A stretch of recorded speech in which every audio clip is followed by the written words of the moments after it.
I actually forgot. It's an abbreviation. What does it stand for? Just a matter of crying. I've been doing like to-do lists. Like the first thing in the morning, I plan what I'm going to do for the day.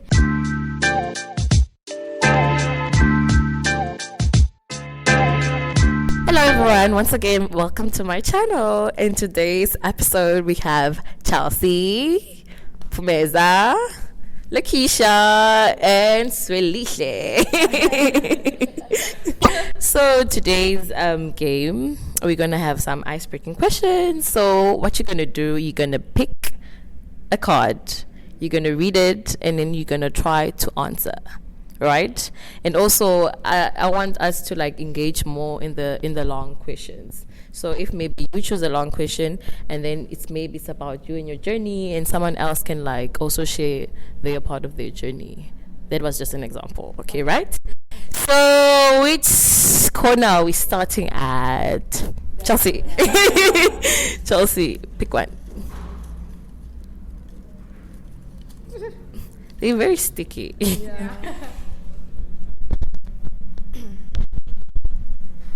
In your journey, did you come across limitations? Okay. Limitations as in like things that limit you as a woman in technology. Probably not like doing 100%, like putting myself down, because I didn't give myself 100%, you know. Also being demotivated a lot. Yeah. Okay. Anyone else? Anyone else? Okay. Yeah, so as Chelsea also mentioned, that's like putting yourself down, not giving it your best. I think we tend to limit ourselves more than actually anything or anyone else limiting us. Yeah, that's what I would say are my limitations. Thank you. It's your turn. It's your turn. Okay. No, it's on the side. Yeah. Okay. Describe your typical day at Within Code as a developer. Okay, so my typical day, I come home, I come here, eat breakfast. I don't have breakfast at home. I'll have it here.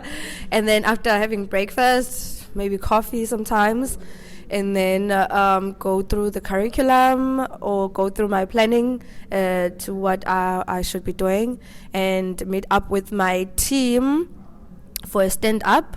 After that, lunchtime. After lunchtime, more working on the code or projects. What time do you come out? Mostly it's at 6 because I come here late. Thank you for that. Lakeisha.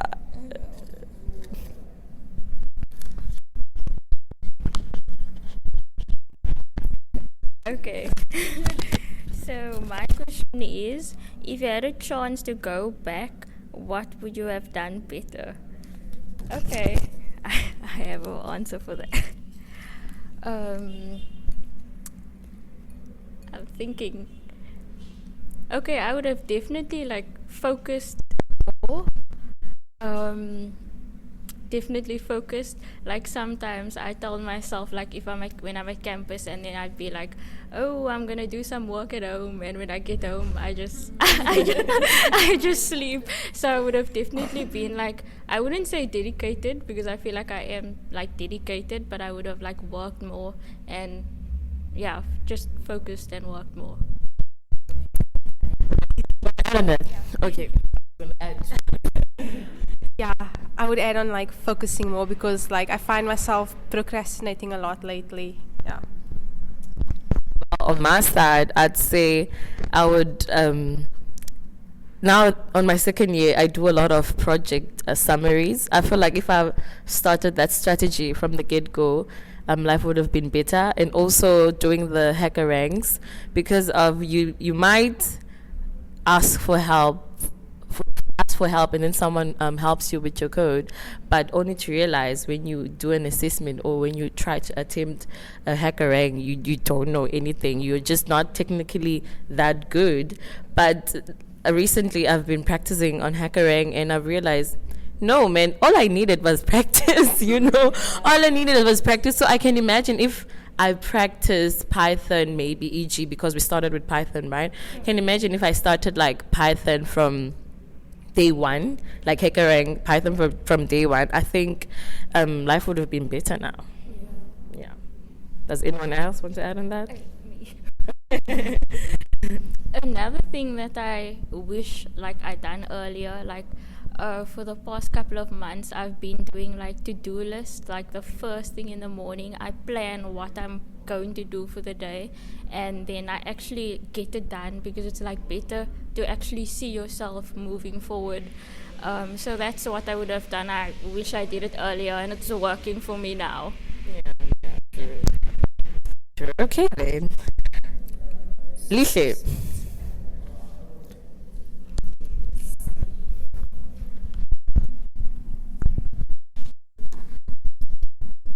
Nerve-wracking day. How did you overcome it? Okay. I normally have nerve-wracking days. Like it's like so normal for me. And how do I overcome it? It's just a matter of crying, crying, letting out my emotions. Yeah. I cry, I let out the emotions, and then I know afterwards that I'm gonna feel better after crying. So yeah, and do the code and get back at it. So yeah, does anyone wanna add? How do you overcome your nerve-wracking days? Okay, what I usually is like what I usually do is when I'm feeling like overwhelmed, even if it's like earlier than usual, I just go home, I put on a movie, I eat, I sleep, I do what I have to like to get over it. I always tell myself like, you're feeling like this today, but like when you get up in the morning, it's a new day, you just start over. And if you just get over the emotions and start over. Yeah. Well, how I you want to add? Yeah. Okay. Well, how I overcome my nerve-wracking day. A typical one is when I'm trying to code and then my code is not coding. And I cry sometimes. Sometimes I get like anxiety attacks.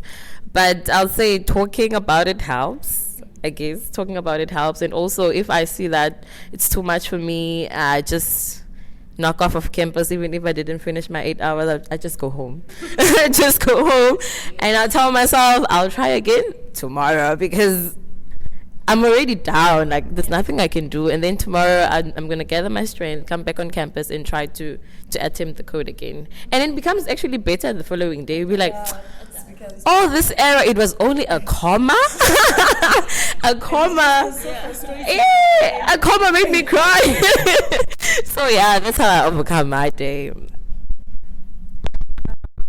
I would say like when I'm having like a really bad day or stuck on something for way too long, I take a walk like here around campus. I find it really like relaxing and soothing. So when I come back, I'm like refreshed. And those are the times where I find myself, oh my god, I was literally stressing on a comma. Like now I come back with a refreshed mind, and I'm like, okay, I'm glad I took that walk. So Chelsea, comes back to you. API,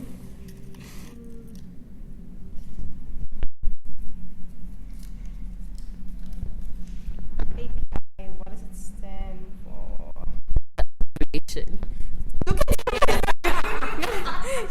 No, I want to give it to No, because I really have them.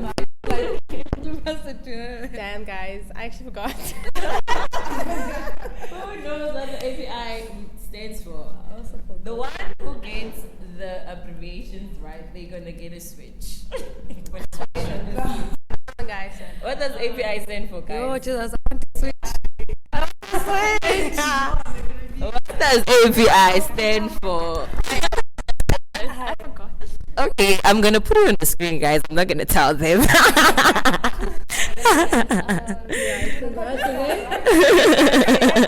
No, you don't know. You guys never. You guys don't know what the API means. Oh my god, another one.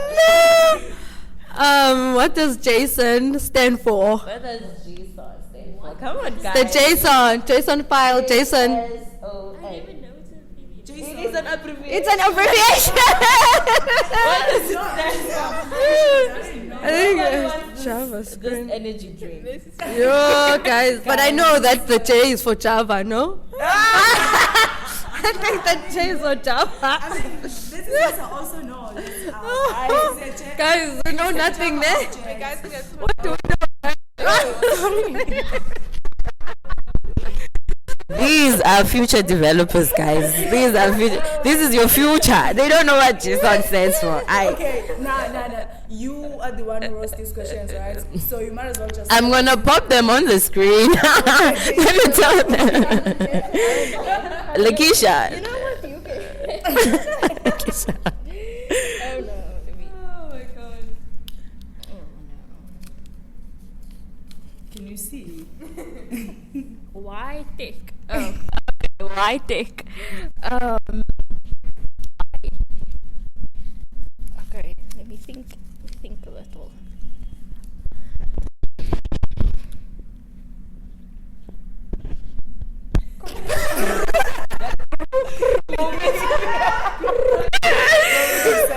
Put it there. Why Anyone else? Okay. Why technology? Because, guys, help me. Okay, because you're always learning, and I like learning. I think someone said last week, some speaker that was here, like, you'll never know all the things about tech. You're always going to be learning, and that's what I enjoy, like, about it overall. There's a lot of phases. It's like a roller coaster. You get emotional, you get excited. Like, earlier I was doing something and I got so excited, and then I was doing something else and I got so emotional because I was like, what is this? I never saw it before. So yeah, it's just exciting, and you never know what's coming. So I think that's why tech.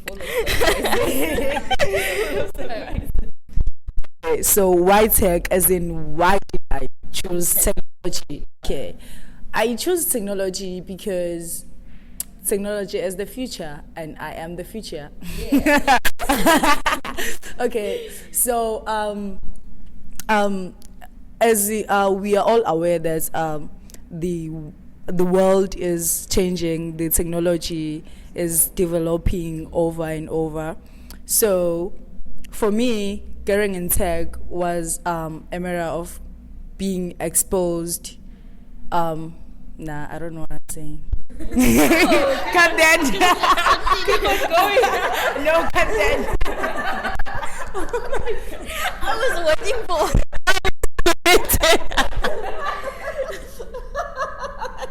Yo, I can't wait to. You see, the cut that is gonna be the behind the scenes. We're gonna show them.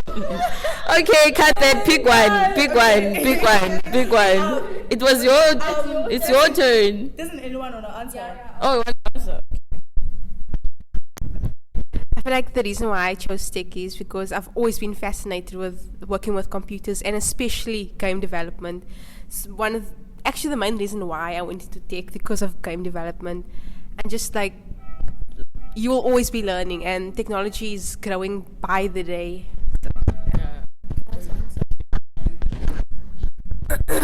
For me, I think I was just fascinated by like coding, actually like putting in words in a language that only a computer can understand, and the computer actually gives you a response. And I feel like coding and tech, as she says, like moving, it's like advancing and all that, and as our world moves forward, is moving towards like a tech world. So most things and tech, you can connect tech to anything that you can think of. There is some tech in it. So like you never go wrong with tech. Like tech is life.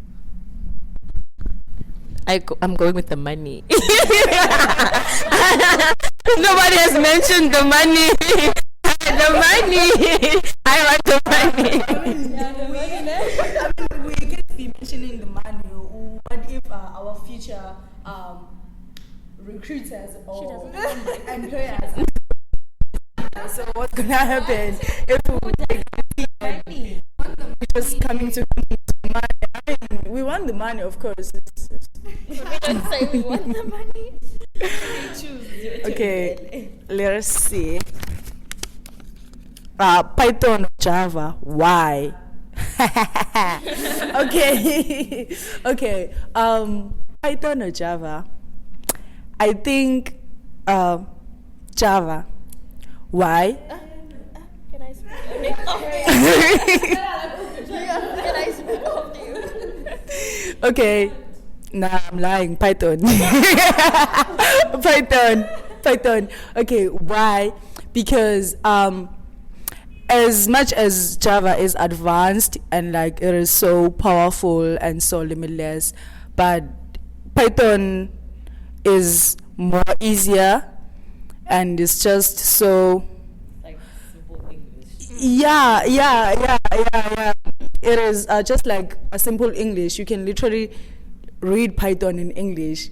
You see, so yeah. I think that's why. I mean, it's easier to understand Python.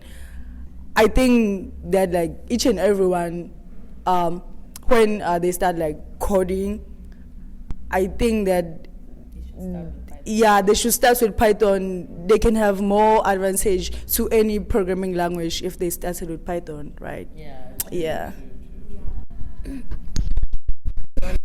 Wants to Java or Python? Okay, I think I should talk to Java or Python. I think I choose guys, my first year wasn't nice. Why would I choose Python but I understand Java? But okay, since this previous weekend I went back to Python, actually it became more easier now that I've been coding with Java, and Python became more easier, and then it was easy to understand. Unlike Java, you need to define everything, the brackets, the curly brackets, you know. It's almost like Python. It's just that it has so many steps. It's too much. So I'd choose Python, and then I'd advise people who are beginners, coding beginners, they should just try Python. Even Python tutorials on YouTube, they're much more clear than other languages. Yeah, they are. So I also choose Python, guys. Can I also add?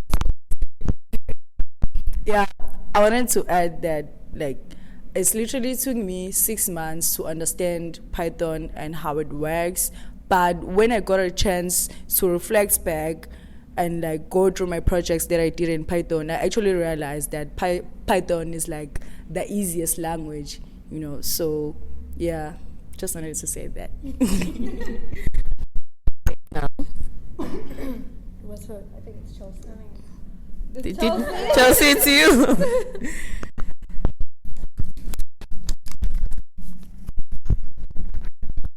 Describe your journey in one word and why.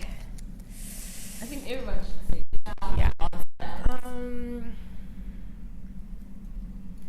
Definitely roller coaster. You can all guess why. It's been fun. It's been not so fun. I have my good moments and my bad moments, but obviously the good moments outweigh the bad moments, so that's why I'm still here.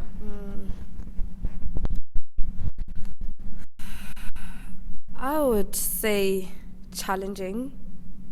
So like I would say my journey was just a challenge, challenging myself as a person and trying to extend my capacity to like obtain and use information and like challenge myself to be better every day, challenge myself to wake up every day and come here and do what I can even though I don't want to.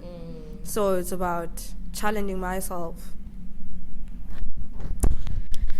I would say self-awareness, because as much as at Within Code we are taught how to like code and go home with the skill, it also teaches you some other external factors like soft skills and how to behave, because you can't just behave in this building. How to behave and how to deal with different personalities, how to work with people, how to talk in front of people, you know. I think for me it's been a self-awareness journey whereby every day I get to discover what does the future has for me.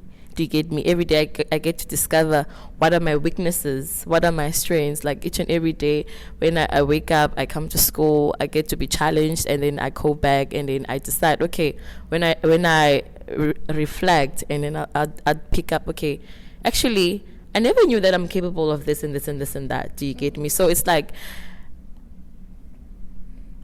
I'm finding myself in a sense, because even now I'm not even sure which elective I'm going to choose, but most definitely I know what interests me. Do you get me? So I feel like I'm still on this journey of figuring myself and my future, because most definitely the moment I'm done here, it will determine my future. Yes.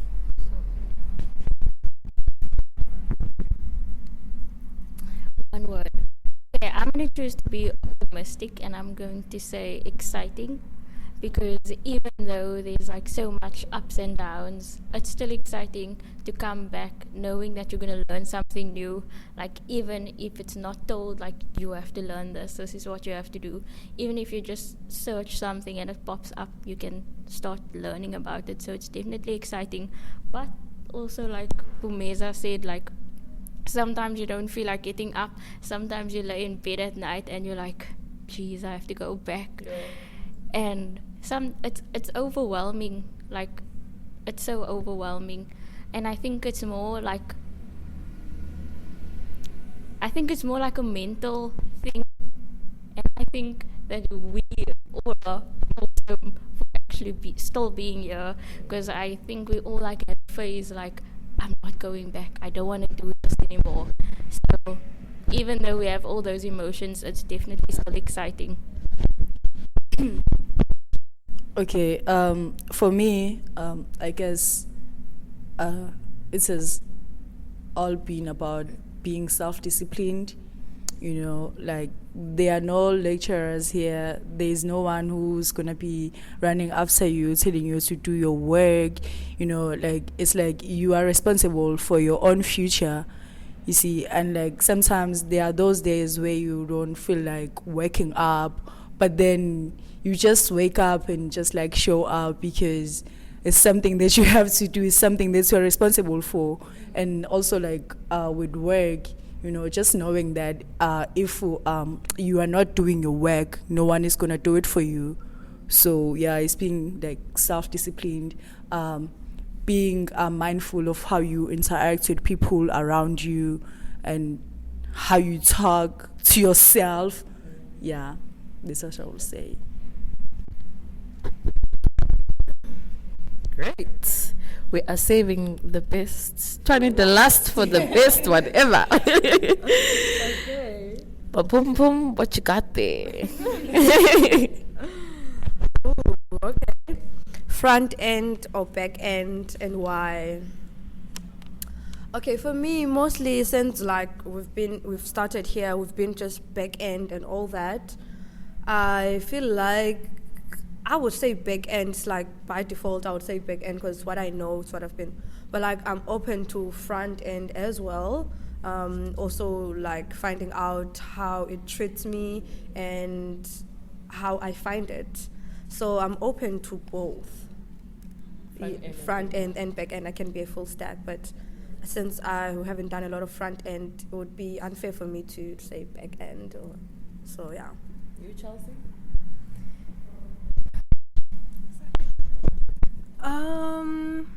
I would say front end because we've mostly been doing back end, and I feel like the idea of like front end really excites me because I love seeing the results. Like I'm kind of very impatient, so like all this back end has been killing me actually. So seeing what I'm doing is like would be like good for me, I think. So well, before I decide which one, front end or back end, in one of my previous video, I do explain what's a front end and a back end developer, so you can like check it out and so that you can have a better understanding what we're talking about. Okay, coming back. None of the above. I don't want to be a front end developer. I don't want to be a back end developer. Like honestly, guys, back end. Why I don't want to be a back end developer? I don't like logic. Like I have to make logic out of something. It takes out. It affects my mental health, guys. It takes out my energy. I don't like it. I don't like it. Front end. I also don't like making things pretty at the same time. So none of the above. But there are some other things I'm interested in, like cybersecurity, maybe. Like I'm not yet quite sure. Yeah, not yet quite sure. Same like Lilubo, I'm still like finding my way, but if I had to choose between the two, I'd say back end. But like I said, I'm still finding my path. I think I want to go like towards data analytics, I think, but there's so much options. So, but if I had to choose back end, yeah. My answer is similar as yours. It's none for me. Like it's really none for me. Firstly, I am not so sure where am I going regarding like my career prospects. Like I don't know what do I want to do yet, and I have been doing some research and I've really found a fascinating course that I could do, and like it is something that I think that I would actually like to pursue after we think code. I don't see myself as a developer or something. So yeah, but front end is just sounds exciting. Like it's just like so exciting because like it is where like you can actually see like it is where like everything will be displayed, the colors and whatnot. It's just like so interesting. Although I haven't done it, but I think it's something that I would like to know how to do it. Yeah, not the logic. Done front end. The turtle. The turtle. Yeah, we did it, but most of the time we're doing. It was only the turtle, right? Yeah, the front end. Yeah. So like yeah, guys, this is the end of our session. Thank you guys for coming through. Thank you very much.